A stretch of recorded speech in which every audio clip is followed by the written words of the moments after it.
Have you ever felt stuck in something that used to feel like love? Maybe not all at once. Maybe it started with little things, less laughter, more tension, fake smiles in public silence at home. And then one day you realized you were shrinking. Not on the outside, but inside. Losing pieces of who you used to be. So many women live this way. They walk around with emptiness in their eyes. Their confidence is gone. Their energy fades day by day. Behind closed doors, someone they once trusted has slowly drained the life out of them. The same person who once said, "I love you," now makes them question their worth. But here's the brutal truth. Most of them don't even realize what's happening. They don't see it as abuse. Because narcissistic abuse isn't loud. It doesn't always come with yelling or bruises. It slips in quietly. It confuses you before it destroys you. It feels like you're the one going crazy, but you're not. There is a name for this. Freud saw it long before people had words for it. Emotional tactics that cut deep, but leave no visible mark. Subtle moves used by a narcissistic husband to take apart a woman's mind one thought at a time. These tactics are hard to spot. That's what makes them so dangerous. They're dressed up as concern, as logic, even as love. Most women don't realize they're being emotionally abused, not until the damage is already done. By the time you start to see it, something inside you may already feel lost. So stop and ask yourself, does any of this sound familiar? Does it remind you of your own life or someone you care about? If it does, don't turn away. What's coming next might hit closer than expected. And the last truth in this story might be the one that sets something free. The first, emotional and physical betrayal. When committed by a narcissist, betrayal is never a single lapse in judgment or a fleeting moment of weakness. It becomes a calculated and ongoing tactic to validate self-worth and personal desirability paid for with the partner's sense of safety and dignity. According to leading psychological studies, individuals with narcissistic traits are 3 times more likely to cheat on their partners than those without such tendencies. But why is that? A narcissistic husband often believes he's entitled to more than the average person. Social norms, ethical principles, and moral boundaries they're seen as rules for others, not for him. If he feels like having an affair with a coworker, or indulging in flirtation with a waitress, he views it as a rightful indulgence, not a betrayal. What makes this kind of infidelity especially damaging is the ruthless denial that follows even when confronted with undeniable evidence. Phrases like, "That's not what you think," or "You're overreacting," or "You're being paranoid." "She's just a friend from work," are commonly heard.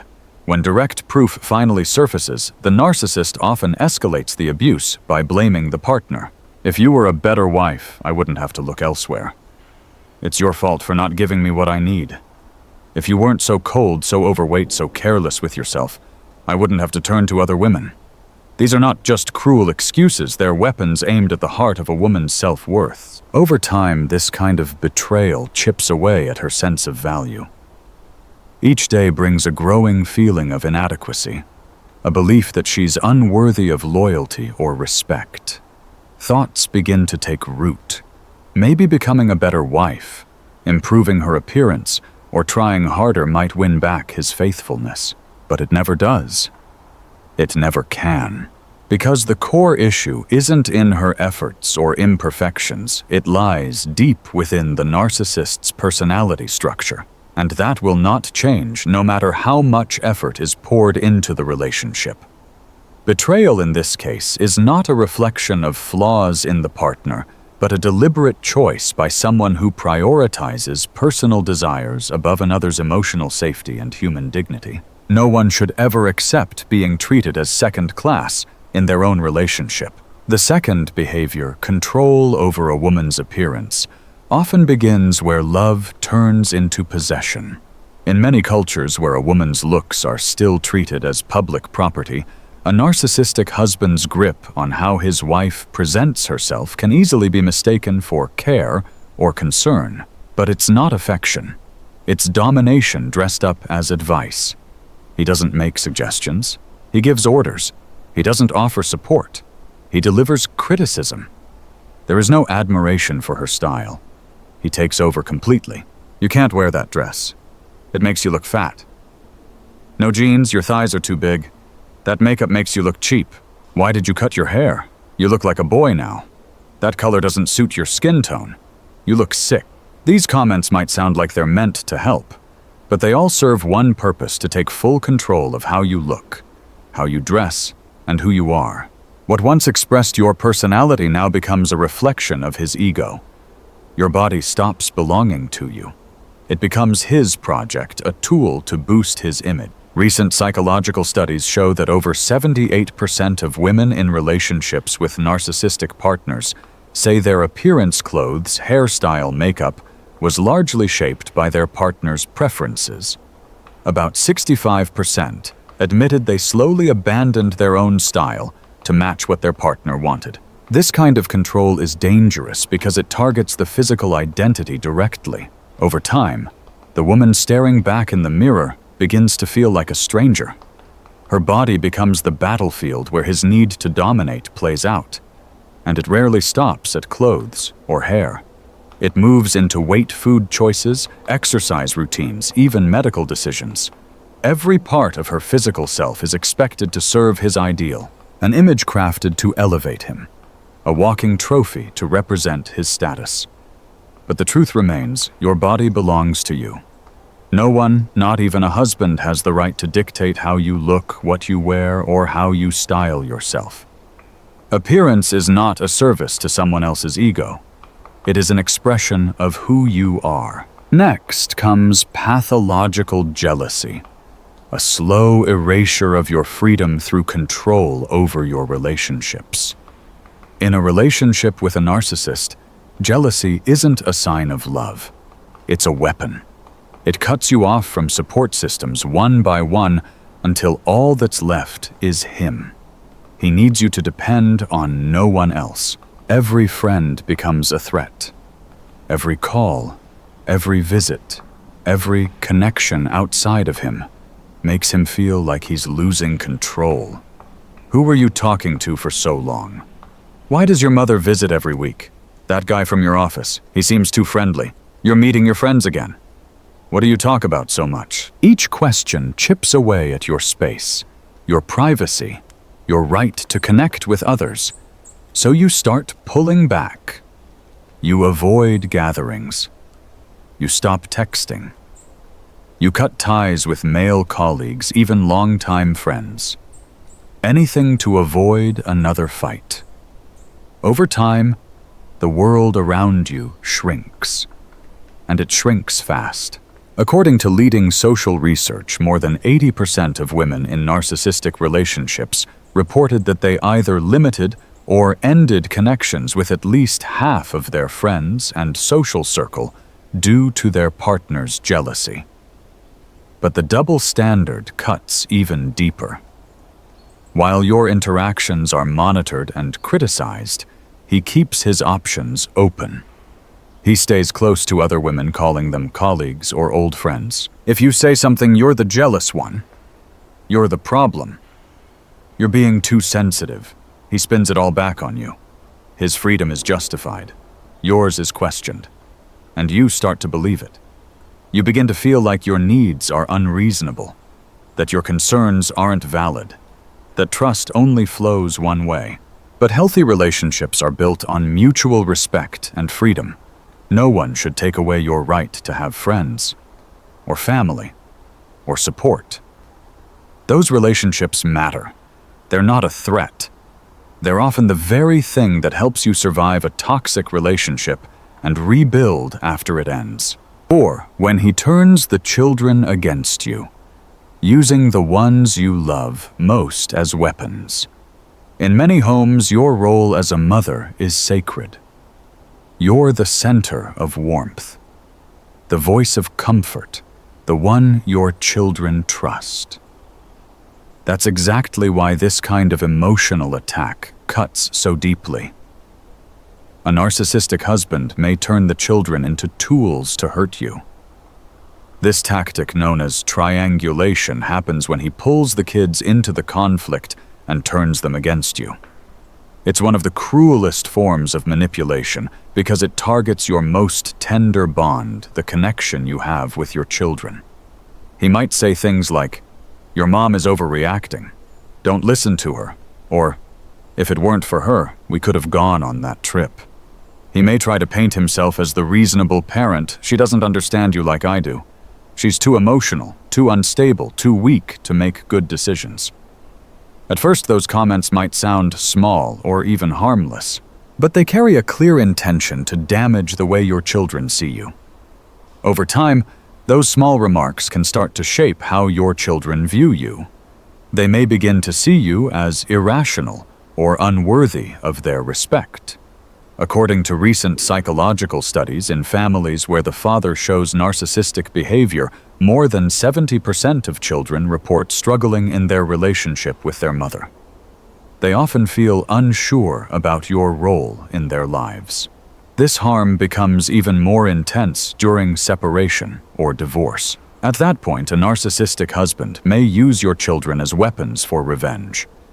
He may encourage them to turn away from you or sabotage your efforts to stay close.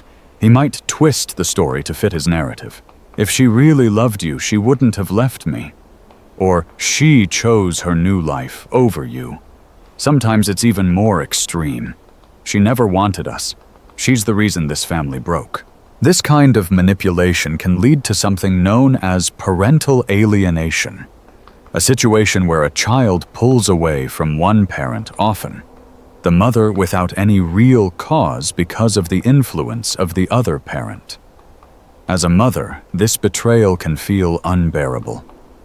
Your bond with your children may be the heart of your identity, your sense of purpose.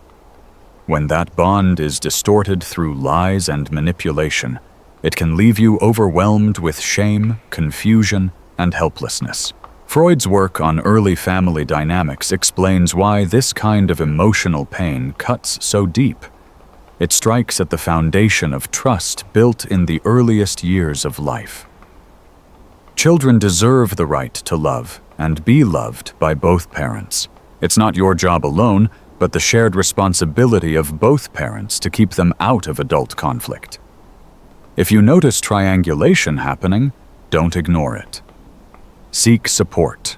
A child therapist or family mediator can help protect your children's emotional well-being and guide you toward rebuilding a healthy relationship with them. Behavior. Emotional emptiness when your feelings don't matter. In many cultures, men are taught to hide their emotions. They're told to be strong, to stay silent, to keep things in.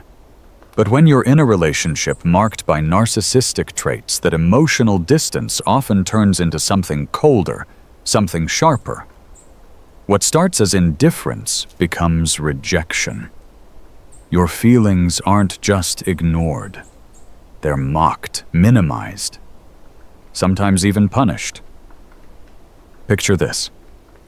You walk through the door after a long, exhausting day. All you want is a little comfort, a soft word, maybe just a simple hug. Instead, you get a blank stare, or worse, irritation. "Here we go again," he mutters. "People out there have real problems. You cry over nothing. Suddenly you're too sensitive, too needy, too emotional." And with every reaction like that, something inside you begins to shift. Little by little, your emotions start to lose their weight. You wonder if what you feel is even real. You hold back. You hold. You second guess. You show only what won't get judged. And then eventually you stop sharing altogether. You begin to feel numb, disconnected from your own emotional world. Recent psychological studies have shown that women in long-term relationships with narcissistic partners often develop something called alexithymia, a condition where it becomes hard to identify and express emotions. Compared to women in healthy relationships, you may struggle more to name your needs or trust your reactions. Freud observed that when emotions are constantly shut down or invalidated, they don't vanish. They turn inward. And what comes with that is confusion, shame, and deep emotional pain. What makes it worse is the imbalance. Your feelings are brushed aside, but his, especially when he's angry, disappointed, or resentful, must be addressed immediately. The whole mood of the house shifts to match his. Everyone walks on eggshells. But when you cry, he mocks you. He shuts you down. And slowly, this kind of emotional emptiness starts to reshape how you see yourself. You begin to believe that maybe you are too much, too dramatic, too difficult to love. But none of that is true. Your feelings are not too much. They are valid. They are human. Everyone has the right to feel and to be heard. A relationship where one person's emotions are constantly dismissed or belittled isn't just unbalanced, it's emotionally neglectful. And yes, it is abuse. Sixth behavior, the dictatorship of free time, where your personal joy and passion are treated as selfish luxuries. In many traditional families, especially in smaller or more conservative communities, the job of managing free time often falls on you. You're expected to care for the home, look after the children, and still somehow make sure your husband feels entertained and satisfied. But when your partner is narcissistic, that expectation becomes a quiet form of emotional control. A narcissistic husband doesn't just want your free time, he demands it. He undermines your hobbies, your friendships, your passions. Anything that brings you happiness without including him is treated like a threat. At first, the words sound simple, even innocent. Another yoga class. Who's supposed to cook tonight? That book again? Is it really more important than spending time together? Why go out with them? They're boring. That show, that movie, that concert, if it's not something he enjoys, then you shouldn't enjoy it either. Little by little, he reshapes your world until there's nothing left in it that doesn't orbit around him. According to Freud's understanding of how close relationships can suppress the ego, this slow erasure of your identity doesn't just hurt, it unsettles your entire inner balance. Things that once brought you joy now feel dangerous to your peace. So you start skipping fitness classes, you cancel plans, you stop making time for hobbies. You retreat from anything that brings tension or invites subtle punishment. Recent psychological studies echo this pattern. Among women in emotionally controlling relationships, 85% reported giving up their personal interests to some degree in order to keep the peace. That's not a compromise. That's emotional pressure. A narcissistic husband expects every moment of your free time to serve his needs, his comfort, his preferences. The moment you ask for time to yourself, he calls it selfish. He questions your love. He says your independence feels like rejection. If you really cared, you'd stay home. Why do you always choose your friends over me? You'd rather read a book than be with your husband. I must be such a terrible man. These are traps. They're emotional setups designed to make you feel guilty for wanting something of your own. Over time, those traps start to work. You begin to believe them. You tell yourself it's not worth the fight. That maybe he's right. That maybe having your own joy is wrong. And when you stop showing up for your own life, the change doesn't look dramatic from the outside. But inside, it's huge. You feel disconnected from what used to give you energy, from what made you feel alive.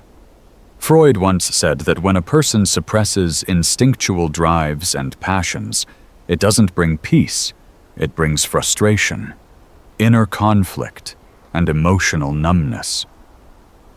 So hear this clearly: holding on to your passions, your friendships, your private joys is not selfish. It's survival. It's what keeps you whole.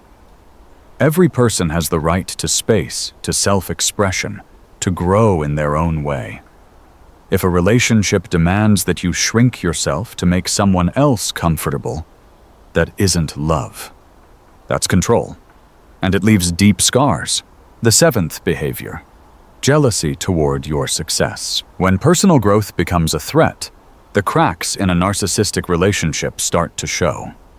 In today's world, where more and more women are reaching new heights in their careers and personal goals, this part of the dynamic becomes even clearer. A narcissistic husband struggles to celebrate a woman's success. He doesn't see her accomplishments as something to admire. He sees them as an attack on his ego, a challenge to his need for control. Picture this. You receive a promotion you've worked hard for. Instead of joy or support, you're met with a cold stare or a passive remark. He might downplay your achievement, or worse, question how you got there. Maybe he says you only got ahead because the boss likes you. Maybe he tells you it's not a big deal that anyone could have gotten it. Or he warns you that now you'll have no time for the family, that the kids will suffer, or that they'll replace you soon anyway. These comments are not random. They're meant to steal your joy. They're designed to stir guilt plant doubt and make you second-guess your worth.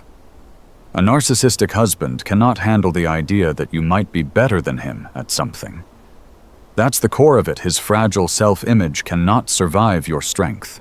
Recent psychological studies show that more than half of women who experience emotional abuse also report a sharp increase in their partner's hostility right after achieving something meaningful, like a promotion, a personal milestone, or public recognition. And this jealousy often turns into sabotage. You might notice sudden arguments before big work events, emergencies at home right before your deadlines, criticism of your goals as if ambition makes you selfish or less feminine. He might refuse to help with daily responsibilities, leaving you overwhelmed and distracted. What makes this sabotage especially damaging is how it's wrapped in concern. He might say he's just worried about the children, or that he misses spending time together. But underneath it all is fear. Fear of your independence. Fear of not being the center anymore. It's important to hold on to this truth. Your success belongs to you. You are allowed to feel proud of what you've built, to grow into your potential, to follow your path. Freud's work reminds us that when self-worth is fragile, another person's growth can feel like a personal attack. But real love doesn't compete. A partner who truly loves you will cheer you on, not hold you back, not make you smaller to feel bigger. Eighth behavior: deafness to your voice. When communication turns into a one-way street, something essential breaks down. In relationships shaped by narcissism, especially those rooted in traditions where one voice tends to dominate, it's easy to overlook what's really happening. A lack of listening isn't just rudeness, it's emotional neglect. It's the steady erasure of your thoughts, your needs, and your right to be heard. A narcissistic husband doesn't have conversations. He performs speeches. When you speak, he waits not to hear you, but to respond. Or worse, he interrupts. His stories matter more. His problems take up more space. His views always come first. If you share something important, he might say, "You think that's bad? Let me tell you about my day." Or he'll brush off your concerns, calling them silly or small. Psychological research reveals a clear pattern in relationships marked by narcissism. One partner, almost always the narcissist, speaks significantly more, interrupts more often, and listens far less. The imbalance becomes constant. The narcissistic husband remembers everything related to himself, his preferences, his needs, his schedule. But he conveniently forgets your requests, your plans, or the dates that matter to you. At the same time, he expects you to remember every detail about his life. How could you forget I hate this meal? Didn't I tell you Friday was my big meeting? You never listen. Over time, this lopsided communication does more than frustrate. It distorts reality. You may start to doubt your own memory. You may wonder if your needs are too much, or if your words matter at all. The silence you face isn't because you're saying the wrong thing. It's because he refuses to listen. Freud's insights into the human psyche remind us that narcissistic personalities often struggle with true empathy. They can't enter into a genuine exchange because the other person's inner world simply doesn't register. But healthy communication isn't about one voice dominating. It's about two people sharing space, listening with care, and honoring each other's humanity. Remember, this communication should never feel like you're shouting into a void. If your voice is constantly dismissed, silenced, or ignored, the problem isn't your tone. It's the emotional deafness of someone unwilling to treat your voice with the respect it deserves. Ninth behavior. He makes you feel useless. Everything you do becomes a duty, and nothing is ever enough. In your home, it may feel like everything you do is invisible. You spend the entire day managing the household, taking care of the kids, and meeting everyone's needs, but somehow it never seems to count. You've heard the comments. What exactly do you do all day? I work hard at the office, and you just sit at home with the kids. You've got a dishwasher, a washing machine, a vacuum. What's so hard about it? Other women have jobs and still keep their homes running. Those words don't just hurt because of what they say. They hurt because of what they erase. Recent psychological studies show that women spend about 4.5 hours each day doing unpaid domestic work, while men average around 2.5. And when narcissistic behavior is part of the relationship, the gap only grows wider. A narcissistic husband may not only ignore your work, he may add more to it. He leaves messes behind, demands home-cooked meals, expects perfectly ironed clothes, and sees all of it as something he's entitled to. Your care isn't viewed as love or effort. In his eyes, it's just part of the deal. Meanwhile, when he does anything, it's seen as a major favor. If he washes the dishes, it's a sacrifice. If he takes the kids to the park, it's an act of generosity. If he hangs up the laundry, he expects recognition. I did the dishes. Where's my medal? I took the kids out. That gave you 2 whole hours. You should be thankful. I hung the laundry. Now you can do everything else. This double standard wears you down.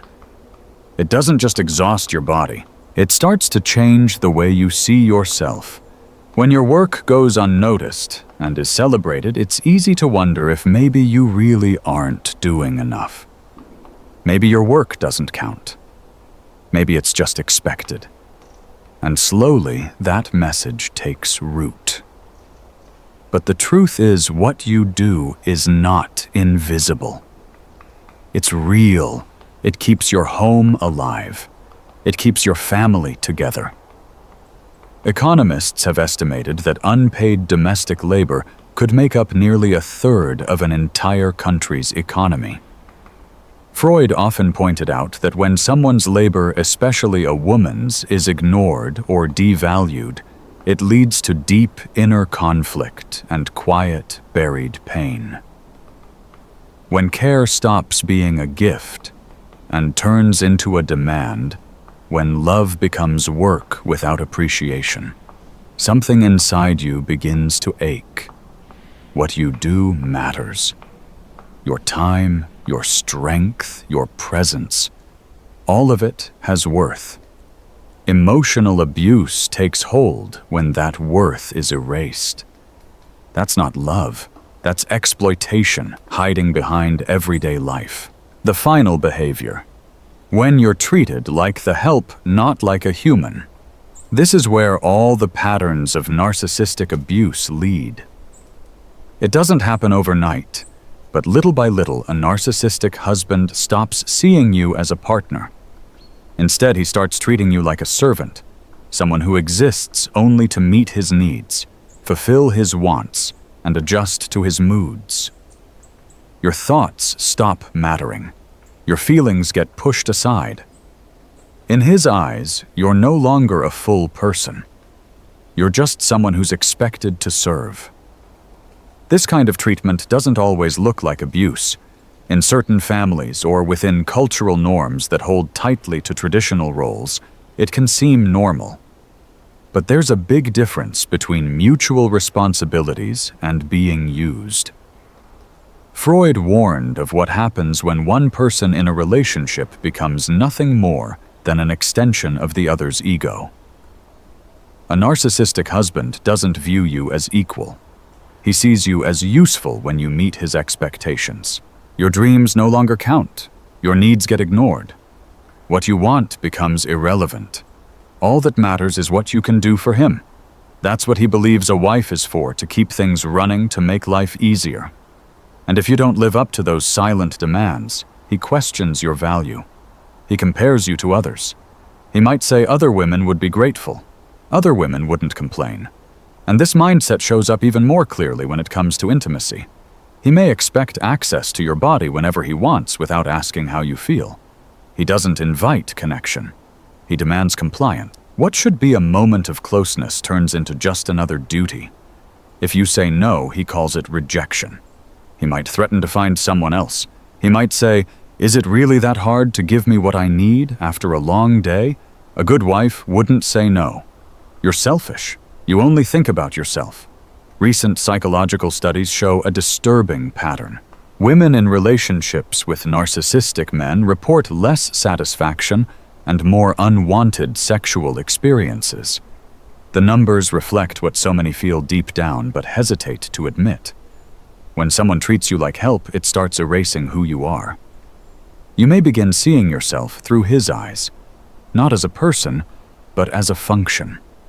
A provider of comfort, of service, of silence. Freud believed that when a person loses their sense of identity inside a relationship, what's happening isn't love. It's harmful. And that harm grows when your boundaries keep getting crossed. But here's the truth. You are not a thing. You are not property. You are a person. You have the right to have your own needs, to say no, to take up space. A real relationship respects both people. It's not about power or control. No one, no matter their role, culture, or beliefs, has the right to turn you into a tool for their pleasure or convenience. So what do you do now? If this sounds like your life, if these patterns ring true, the question becomes, how do you break free? Leaving a narcissistic relationship isn't simple. It's a journey. Freud taught that the human mind will resist anything that violates its inner truth. So the pain you're feeling, that's not oversensitivity. That's your body telling you something's wrong. The first step is seeing clearly. What you're experiencing is not love. It's emotional abuse. The second step is rebuilding connection. If you've been cut off from family and friends, try to reach out again, even in small ways. Find support through trusted people, counselors, therapists, or groups for women who've been through similar pain. Being understood is part of healing. The third step is creating safety. If you're afraid the situation might escalate, begin crafting a plan to leave with care. There are professionals and organizations trained to help you do this in a safe and informed way. Even if you don't know where to begin, you don't have to do it alone. Freud believed that reclaiming your independence takes more than awareness. It takes action. The truth is, the narcissist won't let go easily. He may try to reel you back with guilt, with threats, with promises to change. But this is all part of the same cycle. And that cycle can keep going for years unless you choose to stop it. Leaving won't be easy. But it is possible. Many women have taken this path before you. They've healed. They've rebuilt. They've reclaimed their lives. And you can too. You're not alone. You're not broken. And none of this is your fault. Before this video ends, take a deep breath. If any part of this spoke to you, if something inside you stirred, or a quiet truth finally had words, know this, that reaction is not weakness. It's awareness waking up. It's your soul reaching for freedom. You were never created to live in silence or fear or to shrink so someone else can feel bigger. You were made for dignity, for truth, for love that honors who you are not, love that demands you disappear. So if you're still here with me, thank you for your time, your heart, and your courage. You are not alone, and you never were. If this message touched you, I invite you to subscribe. Hit the like button so more people can find their way to these words. And come back next time, because every week we tell the truth others are afraid to say, and we speak about life where it's been forgotten. Until then, stay grounded, stay brave, and never forget who you are.